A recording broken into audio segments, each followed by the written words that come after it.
안녕하세요. 오늘도 사연살롱을 찾아주셔서 감사합니다. 50대 가정주부입니다. 가끔 거울 속에 훌쩍 어른이 된 저를 발견할 때면 어쩐지 낯선 기분이 될 때가 있어요. 언제 이렇게 나이가 들어버린 걸까?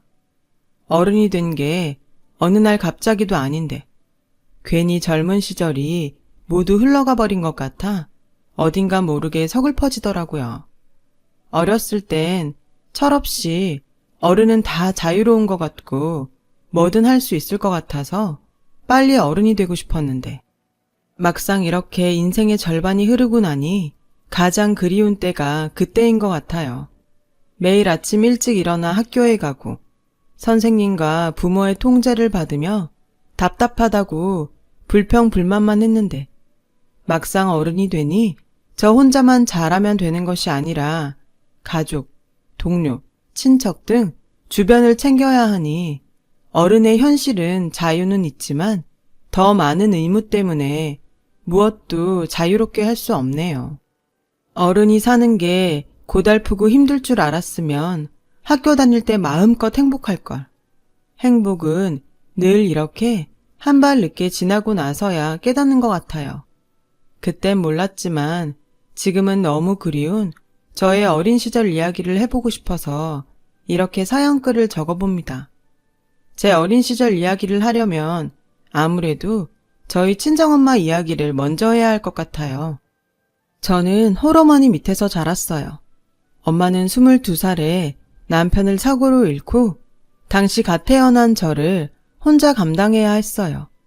지금 생각해보면 당시 엄마의 나이는 세상을 다 알긴 너무나도 어린 나이였어요.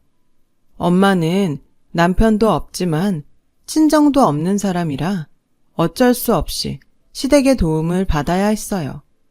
아이를 키우고 살기 위해선 돈이 필요하니까요.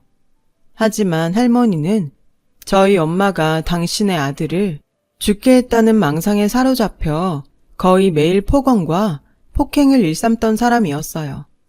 다행인 건 어린 저에겐 당신의 아들 핏줄이라며 애지중지했다는 건데 그래서 전혀 몰랐어요. 엄마가 할머니 때문에 그렇게 매일 울며 지냈다는 것을요. 엄마는 그런 시간을 무려 8년을 버티셨어요. 제가 초등학교에 들어갈 즈음 엄마는 저를 데리고 방 하나, 부엌 하나가 딸린 월세방을 얻어 거의 도망치듯 할머니 집에서 나왔고 그 뒤 저는 초등학교를 무려 3번이나 전학을 가야 했어요. 살았던 월세집 계약이 2년인 것도 있었지만 한 곳에 오래 살면 할머니가 저희 모녀를 찾아올지도 모른다는 엄마의 걱정 때문이기도 했죠. 마지막 월세방 계약이 끝날 무렵엔 제가 초등학교 6학년이었어요. 진짜 이번엔 전학 가기 싫었는데 그때 어떻게 알고 왔는지 막내 꼬모가 제가 다니는 학교에 왔고 할머니가 1년 전에 돌아가셨다는 이야기를 듣게 되었어요. 엄마는 할머니가 돌아가셨다는 소식을 듣고 이제 더 이상 도망 다니지 않아도 된다고 안도하셨죠. 엄마와 할머니의 관계를 몰랐던 저는 나는 슬픈데 우리 엄마는 할머니가 죽은 게 저렇게 좋은가? 하며 엄마를 오해하기도 했어요. 그 뒤 몇 달 후 저희 엄마는 태어나 처음으로 내 집 장만을 하셨어요. 대단히 비싸지 않았던 작은 빌라였는데 집값의 절반도 넘는 대출금을 끌어안고도 집장만의 기쁨에 엄마는 아빠의 사진을 꼭 끌어안고 펑펑 우셨어요. 그때 저희 엄마의 나이는 35이었어요. 이사 걱정이 없어진 엄마는 그 뒤로 매일 인생에 딱 2가지만 있는 사람처럼 매일 이 일 저 일 가리지 않고 돈을 버셨고 저에겐 그렇게 공부 잔소리를 퍼부으셨어요. 학원 갔다 왔어? 공부는 다 했어? 이번 시험에서 꼭 성적 올려야 된다. 행복은 성적순이 아니라고 했는데 그때 당시 저는 행복은 공부하는 시간에 반비례한다고 생각했어요. 그래서 저는 제가 세상에서 가장 불행하다고 생각했었죠.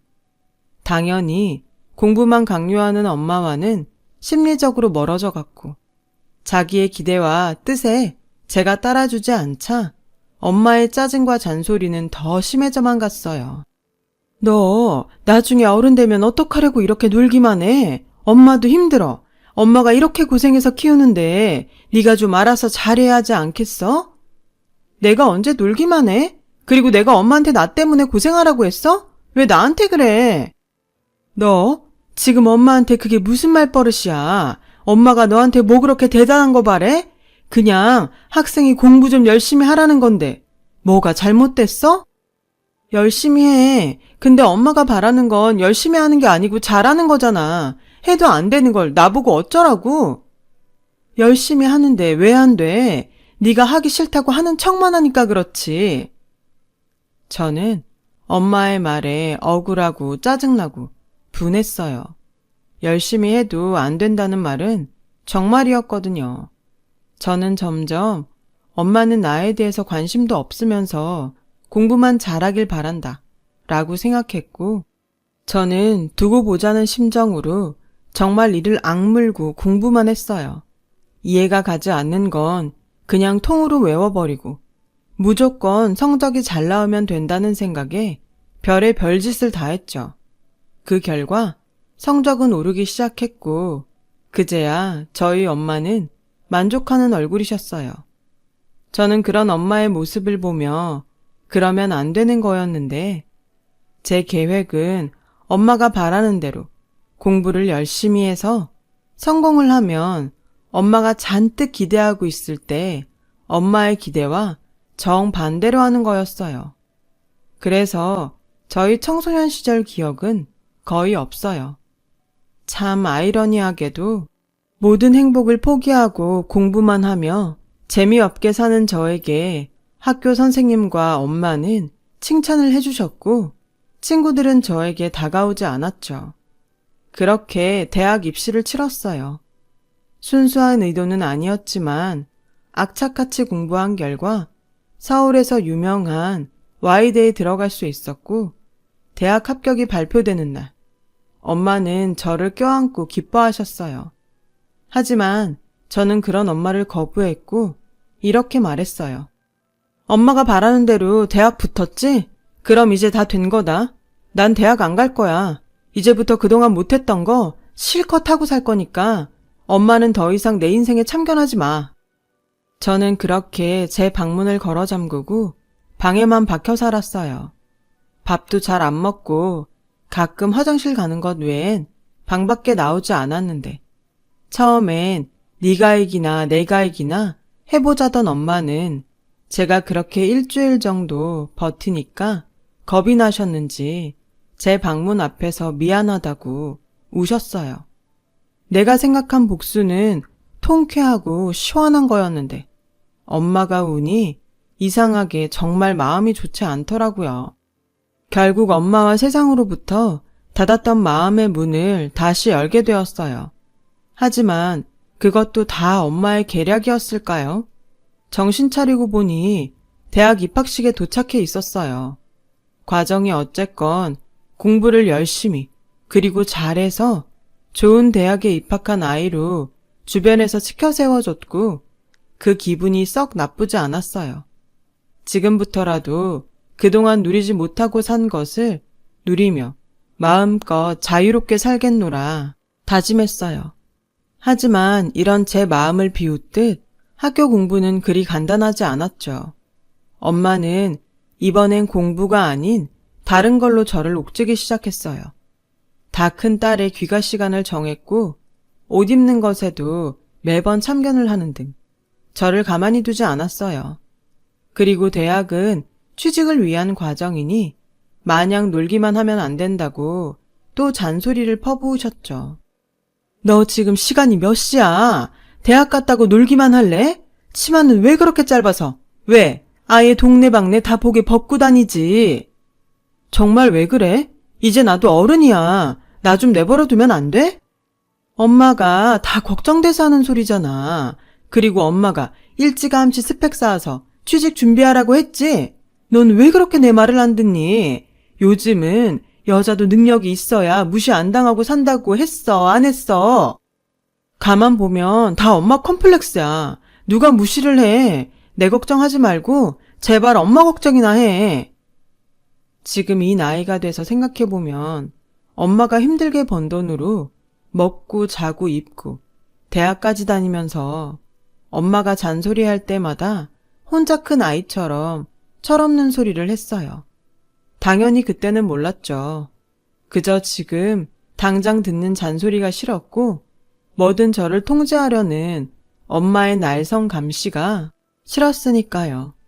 그런 제가 엄마와 따로 살게 된 건 대학 졸업 후 취직을 하고 난 후부터였어요.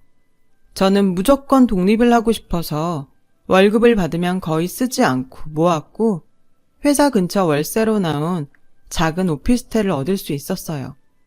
월세로 내는 돈이 얼마나 아까운데 공짜로 먹여주고 재워주는 집 놔두고 이게 뭐야.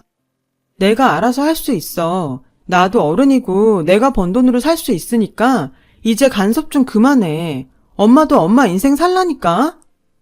지집애, 꼭 그렇게 말도 지 할머니처럼 정없이 해야 속이 시원하냐?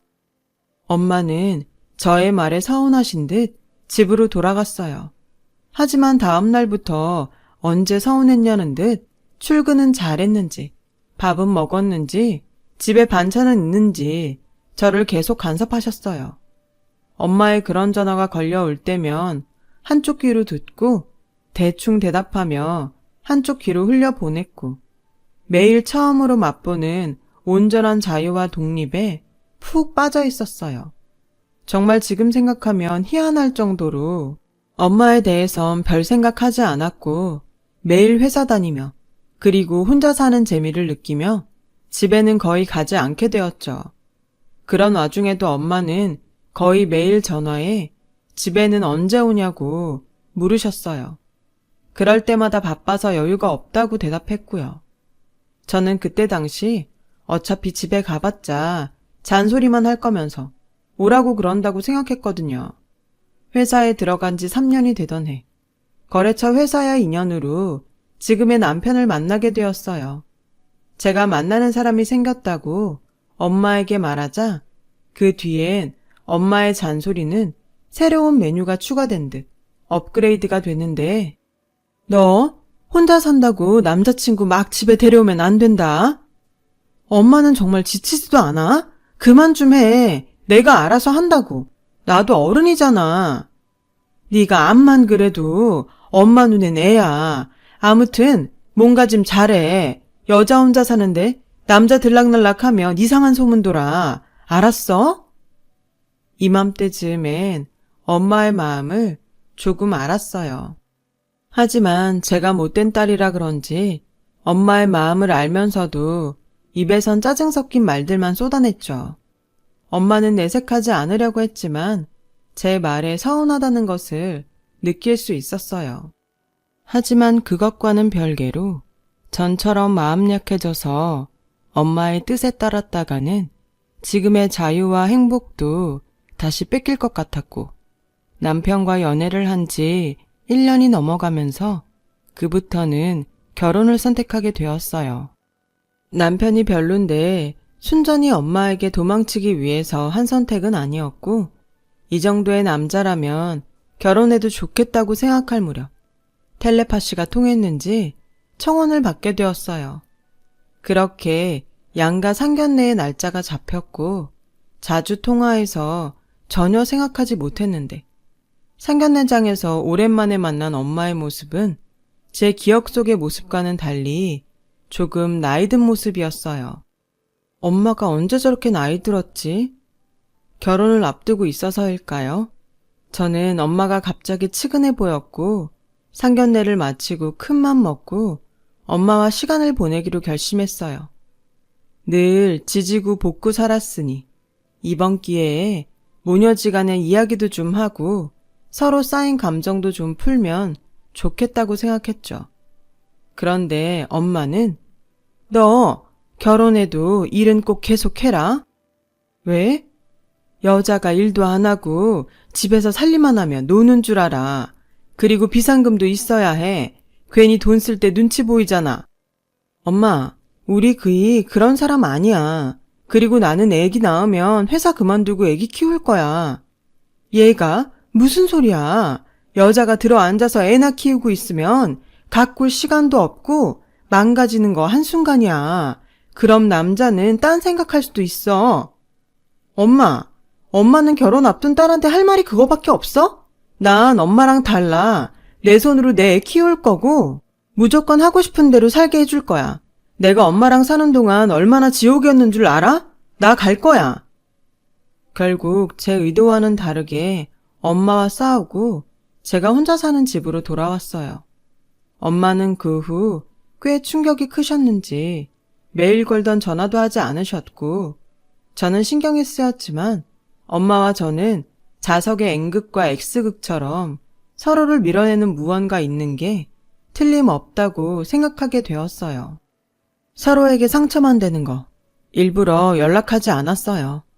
이후 저는 결혼 준비로 바빴고 결혼식 당일 아침이 되었어요. 그날따라 고운 한복을 입은 엄마를 보며 오늘만큼은 절대 싸우지 말자고 수십 번을 다짐했죠. 결혼식을 무사히 잘 치르고 신혼여행을 마치고 돌아온 날부터 전 이상한 기분이 들기 시작했어요. 늘 저희 엄마로부터 제가 다이어트 한다고 굶지는 않았는지 또 아픈데 미련하게 참고 있는지 항상 들어왔던 잔소리를 이번엔 시어머니에게 듣게 된 거였어요. 다만 차이가 있다면 시어머니는 저 말고 남편에 대한 이야기를 하신다는 거였죠. 민석이는 아침밥 먹고 출근했니? 아무리 피곤하고 바빠도 빵 같은 거 주지 말고 밥 줘라. 민석이가 환절기엔 꼭 감기에 걸려서 오래 앓는다. 미리미리 네가 좀 챙겨라. 제 걱정도 아닌 남편에 관한 걱정을 저를 통해서 하는 시어머니의 전화를 받을 때마다 은근 불편했어요. 마치 당신이 아들을 위해서 내내 하시던 일을 제가 모두 물려받길 바라는 것 같았거든요.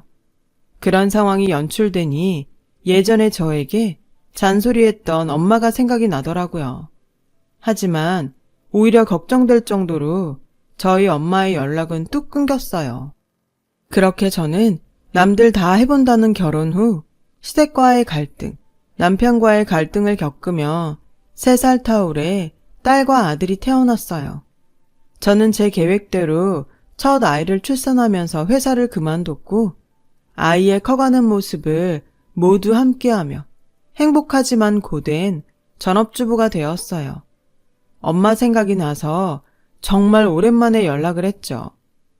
너는 내가 그렇게 말렸는데도 기어코 회사를 그만뒀니? 오랜만에 만난 엄마는 외손녀도 제대로 안아보지도 않고 또 저에게 잔소리를 했어요. 엄마는 오랜만에 본 딸한테 할 말이 그거밖에 없어? 그래, 그거밖에 없다. 어릴 땐 그래도 엄마 말을 좀 듣는 것 같더니 그 좋은 대학 나와서 왜 놀아? 놀긴 내가 얼마나 바쁜데 살림하지 애 키우지. 살림한다고 애 키운다고 누가 월급 줘? 지금이라도 애 엄마한테 맡기고 너 복직해. 애도 안 좋아하면서 됐어, 나 갈래. 왜 늘 우리 모녀의 대화는 이런 식일까요? 시어머니를 보면 안 입고 울 정도로 그렇게 아들 걱정만 하던데 저는 마치 제가 고아라도 된 듯 어디 한 곳 의지할 곳이 없었어요. 둘째 아들이 태어나고 더 정신이 없게 살았는데 우연히 거울 옆을 지나가다 지쳐있고 게다가 후줄근한 차림 때문인지 초라한 제 모습을 보게 되었어요. 인정하기 싫지만 엄마 말대로 어쩐지 남편과도 예전 같지 않은 것 같고 망가진 제 자신에게 점점 자신이 없어졌어요.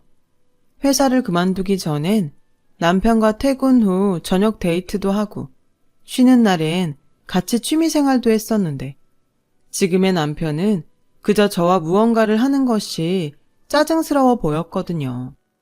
대신 아이들과 늘 함께 하다 보니 저의 모든 신경은 아이들에게 가 있었고 큰아이가 초등학교에 들어가면서 걱정스러운 마음에 잔소리가 늘었죠. 큰아이가 사춘기가 되면서 제 마음처럼 되지 않자 저는 매일같이 아이에게 잔소리를 했어요. 엄마, 좀 그만해. 내가 알아서 할 테니까 그냥 냅둬. 순간 정신이 번쩍 들었어요. 딸아이의 모습에서 어린 날 제 모습을 봤거든요. 그제야 알겠더라고요.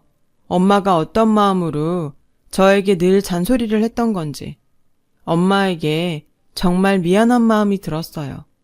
그래서 엄마에게 전화를 걸었는데 어쩐 일인지 엄마는 전화를 받지 않으셨고 다음 날도 또 그 다음 날도 전화를 받지 않으셨어요.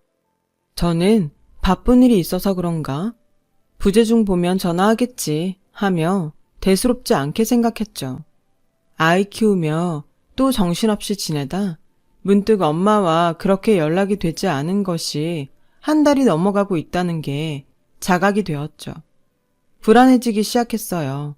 엄마가 걱정이 돼서 집에 갔고 황당하게도 엄마가 저에게 말도 하지 않고 이사를 갔다는 것을 알게 되었어요. 어찌나 기가 차고 황당하던지. 진심으로 나는 엄마에게 고작 이 정도의 딸이었구나 싶은 마음에 저도 누가 이기나 보자는 심정으로 엄마를 찾지 않았어요. 그렇게 2년의 시간이 흘렀고요. 가끔 정말 무슨 일이 있는 건 아닐까 싶은 마음이 들었다가도 무슨 일이 있으면 혈육이라고 저 하나인데 분명 연락이 왔을 거라는 생각에 저는 더욱더 엄마를 미워하게 됐어요. 그렇게 3년이 되어가던 어느 날 비도 부슬부슬 내리고 기분도 별일 없이 다운됐었는데 모르는 번호로 전화가 걸려왔어요. 평소 같으면 받지 않았을 전화인데 그때는 무슨 기분인지 전화를 받았고 정말 생각하지 못한 이야기를 듣게 되었어요. 여기 땡땡땡 요양원인데요. 김미영 씨 보호자 되시죠? 지금 김미영 씨가 교통사고로 수술을 받으셔야 하는데 가족분 동의서가 필요해요. 저는 마치 귀신에 홀린 듯 병원으로 뛰어갔어요. 그리고 엄마도 제대로 보지 못한 채 수술 대기실에 들어갔고 그곳에서 요양원 직원분에게 엄마의 3년간의 이야기를 들을 수 있었어요. 저희 엄마는 알츠하이머 가족력이 있으셨는데 언제부턴가 자꾸 기억이 나지 않아 처음엔 건망증인가 싶다가 상태가 심각해져 병원을 찾으셨대요. 그리고 걱정하던 알츠하이머 진단을 받게 되셨고 그 길로 요양원에 입소를 하셨다는데 당시 저희 엄마 말이 혹시 제 딸이라고 누가 찾아오거든 그런 사람 없다고 해주세요. 괜히 신경 쓰이게 하고 싶지 않네요. 직원들은 그래도 가족인데 어떻게 그러냐며 꼭 연락을 해보시라고 했다는데 저희 엄마의 마음은 단호했대요. 그렇게 진행을 늦추는 치료를 받다 올해부터 상태가 좀 많이 나빠지셨고 비가 오는 날이면 자꾸만 우산을 가지고 딸을 데려와야 한다면서 찾길로 나가셨대요. 저는 그 말에 눈물이 터지고 말았죠. 나도 비 올 때 다른 엄마처럼 우산 가지고 데리러 오면 안 돼? 엄마가 밖에서 일하는데 그럴 시간이 어딨어. 그래서 엄마가 비상용 작은 우산 사줬잖아. 벌써 잃어버렸어? 아니, 그냥 놔둬. 이씨 됐어. 저는 까맣게 잊고 있었던 일인데 엄마는 기억도 온전하지 않으면서 그날의 기억을 잊지 않고 있었나 봐요. 이렇게 엄마가 되어서야 엄마의 깊은 마음을 조금 알게 되니 저는 정말 나쁜 딸이었구나 싶은 생각이 들었어요. 저는 교회도 성당도 절도 다니지 않으면서도 간절히 기도했어요. 제발 엄마가 무사히 수술을 마치고 나오실 수 있게 해달라고요. 알츠하이머여도 상관없고 그저 살아있는 엄마 손 잡게만 해달라고. 기도하고 또 기도했죠. 제 간절한 기도가 통했는지 엄마의 수술은 출혈이 많아 고비는 있었지만 무사히 끝났고 저는 엄마의 병간호에 정성을 다했어요. 정신이 돌아온 엄마는 절 보고 낯설어했어요. 그러다 또 어느 날 비가 왔고 엄마는 저에게 아줌마, 비 와요? 나 우리 딸 데리러 가야 하는데 라고 말씀하셨어요. 저는 엄마의 손을 잡고 이렇게 말했어요. 오늘 학교 쉬는 날이라 따님 집에 잘 있어요. 숙제도 다 했고 공부하고 있대요. 그래요? 가끔은 공부 안 하고 놀아도 되는데. 왜요? 학생이 공부를 해야죠. 공부도 좋지만 아이가 더 중요하잖아요. 지금은 왜 그렇게 애를 공부하라고 닥달했는지 후회돼요. 저는 그때 엄마의 진짜 마음을 알 수 있었어요. 지금부터라도 엄마와 잘 지내기로 다짐했죠. 이제는 내가 엄마의 보호자가 되기로요. 엄마의 알츠하이머 증상은 심해지는 날도, 그리고 언제 그랬냐는 듯 정신이 돌아오는 날도 있었는데요. 엄마가 병원에서 퇴원하던 날, 바닥이 미끄러워 삐끗할 뻔한 저에게 정신 차려. 그러다 넘어진다. 넌 하도 넘어져서 엄마가 걱정이야. 다리에 힘 딱 주고 걸으라고 했지. 기억이 돌아온 엄마와 참 오랜만에 듣는 엄마의 잔소리에 저는 그만 펑펑 울어버리고 말았어요. 왜 울어? 발 아파? 다 엄마 때문이야. 왜 아프고 그래? 얘가 지금 무슨 소리를 하는 거야? 엄마 하나도 안 아파. 너 지금 나 때문에 우는 거야? 저는 엄마의 너무나도 태연스러운 모습에 마음이 더 무너져 내렸어요. 그리고 진정하라며 저를 품에 안아줬는데 좁지만 따뜻한 엄마의 품이 너무 좋아서 눈물이 그치지 않는 거 있죠. 그 후 엄마는 요양원으로 돌아갔어요. 저는 엄마의 요양원을 다니기 위해 그동안 무섭다고 따지 않았던 운전면허증을 땄고 그렇게 일주일에 3번 이상은 엄마를 보러 요양원을 찾았어요. 제 노력에도 엄마의 증상은 점점 나빠져 갔고 그나마 괜찮을 땐 요양원을 찾아온 저에게 너 학원 갔다 왔어? 숙제는 했고? 라며 그래도 저를 딸로 알아봐 주더라고요. 그러면 저는 신이 나서 오늘은 숙제 없어. 학원도 쉰다고 해서 집에 일찍 왔지? 하고 능청을 떨었어요. 그러던 어느 날 아이들을 모두 학교에 보내고 엄마를 보러 갔는데 그날은 유독 엄마의 상태가 좋은 날이었어요. 기분도 꽤 좋아 보였고요. 왜 여길 와? 애들은 어쩌고? 엄마, 우리 애들 기억나? 얘는? 당연한 소리. 할머니가 손자들을 까먹었을까봐. 요즘 하도 까먹잖아. 그래서 다 잊어버렸나 했지. 너는 엄마를 뭘로 보고 엄마 아프다고 무시하냐? 저는 그 순간 아무 말도 하지 못했어요. 제 기억으론 거의 처음으로 엄마가 자신의 병을 인지하고 있었거든요. 엄마, 아픈 거 알고 있어?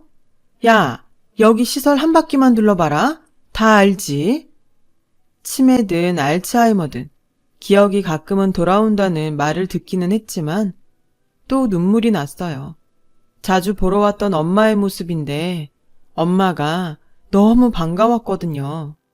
그날은 기억이 돌아온 엄마와 헤어지기 싫어 돌아가는 시간이 늦어졌는데 집에 돌아가려는 저에게 엄마는 편지 봉투 하나를 건네주셨어요. 은주야, 이거 가져가. 엄마는 까먹어도. 너는 꼭 기억해줬으면 좋겠어. 이게 뭐야? 엄마 마음. 엄마는 환하게 웃으며 저를 배웅해 주셨어요. 어찌나 웃는 얼굴이 이쁜지 차를 한쪽에 세운 뒤 편지 봉투를 열어봤어요. 그리고 그 편지 봉투엔 엄마의 편지가 적혀 있었는데 태어나 처음으로 받아본 엄마의 편지였어요. 은주야, 오늘따라 예전 기억이 너무나 생생해. 너무나 생생해서 이렇게 너한테 편지를 쓰지 않을 수 없었어. 은주 너 엄마 때문에 많이 힘들었지? 엄마는 지금 생각해보면 그때 참 무서웠던 것 같아. 네 아빠가 그렇게 떠나고 혹시라도 나도 너와 오래 같이 있지 못할까봐 무서웠어. 최대한 네가 행복하고 남에게 무시당하지 않았으면 좋겠다고 생각한 것들이 오히려 너를 괴롭혔던 것 같구나. 미안해. 엄마도 잘 몰랐어. 엄마도 엄마가 된 게 처음이잖아. 그냥 그 순간 너에게 했던 모든 잔소리를 그냥 다 너를 사랑한다고 하는 말로 기억해주면 안 될까? 나의 불안감을 나도 모르게 너에게 전달했던 서투른 엄마라서 정말 미안하다. 엄마가 너무 늦게 알아서 미안해. 그래도 은주야, 엄마는 엄마 자신보다 더 너를 사랑했어. 세상에 어떤 엄마가 자식을 사랑하지 않을 수 있겠어요. 세상에 존재하는 사랑 중에 가장 큰 사랑이 부모가 자식을 사랑하는 거라고 했는데, 저는 너무 늦게 그걸 알아서 엄마에게 미안해 차 안에서 한참을 울었어요. 그 후 저는 엄마의 가르침으로 달라지기로 결심했어요. 아이들에게 했던 잔소리를 줄이고 대신 제 마음을 그냥 그대로 이야기하기, 사랑한다고 하기로 했죠. 처음에 아이들은 엄마가 이상해졌다고 질색하더니 어느 순간부터는 자기들도 저에게 자신의 마음을 솔직하게 이야기하더군요.